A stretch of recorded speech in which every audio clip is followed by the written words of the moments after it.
राधे राधे सावन को। तो चलिए आज आपको लेकर जाते हैं सावन के पवित्र महीने में गुप्तेश्वर महादेव जी के दर्शन कराने के लिए।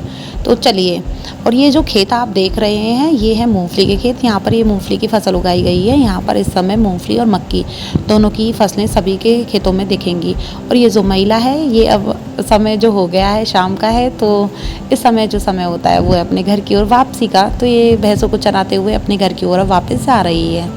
और रास्ते में ही हमें ये दो बच्चे दिखाई दिए जो कि लकड़ी की गाड़ी बना करके अपनी ही मस्ती में चलाए जा रहे थे। और जो इस समय ये पहाड़ हैं वो हरियाली की चादर से इस तरीके से ढक गए हैं कि बहुत ही सुंदर लग रहे हैं। इनका जो नज़ारा है वो बहुत ही सुंदर है और मन इतना प्रसन्न हो गया ये देखकर बहुत ज़्यादा। और ये जो खजूर के पेड़ हैं, जो हम महादेव जी के पास जाते हैं, ये खजूर के पेड़ बहुत ज़्यादा मात्रा में दिखाई देंगे आपको। और ये जो खूबसूरती को चार चांद लगा रहे हैं। और जो ये रोड है ये अभी बना है, पहले यहाँ पे कच्ची मिट्टी थी तो बहुत सारे एक्सीडेंट भी होते थे।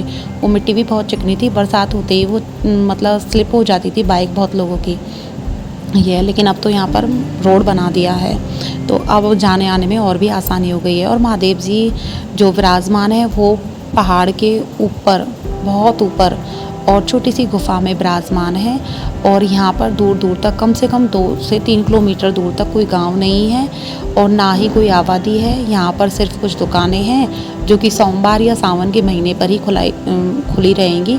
बाकी के दिन आप आओगे तो कुछ भी नहीं मिलेगा। हम आज संडे को आए थे क्योंकि मंडे को इनको टाइम नहीं था, इसलिए हमने सोचा संडे को ही महादेव जी के दर्शन कराते हैं। तो हम संडे को ही आ गए। सावन का पवित्र महीना था, हर दिन भोले बाबा का ही है, तो बस भोले बाबा का नाम लेकर हम दर्शन करने के लिए आ गए और उनकी पूजा भी कर ली।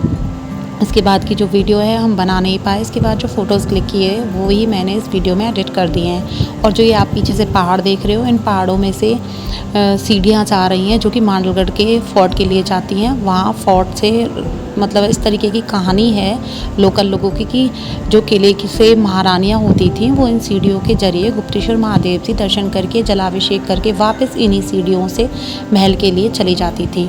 अब ये तो नहीं पता कि कितनी सच्चाई है क्या है, लेकिन ये सीढ़ियाँ आज भी देखने को मिलती है। मैं उनकी क्लिप लेकर नहीं आई वरना मैं आपको दिखाती। आज भी वो सीढ़ी मौजूद हैं और जहाँ हम बैठे हुए हैं यहाँ पर बहुत पानी बहता है। हम हर बार कभी भी फ़ोटो यहाँ पर नहीं खिंचाए, लेकिन इस बार बरसात कम है तो वहाँ पर पानी नहीं था तो इसलिए हमने फ़ोटो खिंचा लिए। और जैसे ही हम नीचे आए तो नीचे ये बरले का पेड़ है जो कि अपनी भाषा में बोले तो बरगद का पेड़। तो बरगद के पेड़ पर यहाँ पर झूला हमेशा डला हुआ रहता है 12 महीने। तो तब भी आओ तो आप झूले का आनंद ले सकते हैं। तो अब तो सावन का महीना था तो हम इस चीज़ को कैसे पीछे रह सकते थे। तो मैं और राधिका दोनों झूला झूलने लग गए और हमारे सामने लंगूर बंदर बैठे हुए थे। इन्होंने इनको चने डाल दिए और ये जो एक बंदर है ये तो पूरा का पूरा पैकेट ही इनके हाथों से ले गया और अलग से बैठकर ही इसको खाएगा। इनको देखकर सच में बहुत मज़ा आया। और ये लंगूरों को देखकर राधिका तो डर ही गई थी, ईशु भी भाग गया था। तो इन्होंने ही फिर चने डाले लंगूर बंदर के लिए। और वो पीछे वाला है वो तो एकदम शांति में खा रहा है। और देखो ये एक पैर पे पैर और हाथ रख करके लंगूर किस तरीके से बैठा है, इसको देखकर हमें बहुत हंसी आई। रास्ते में बारिश थी इसलिए हमने सोचा घर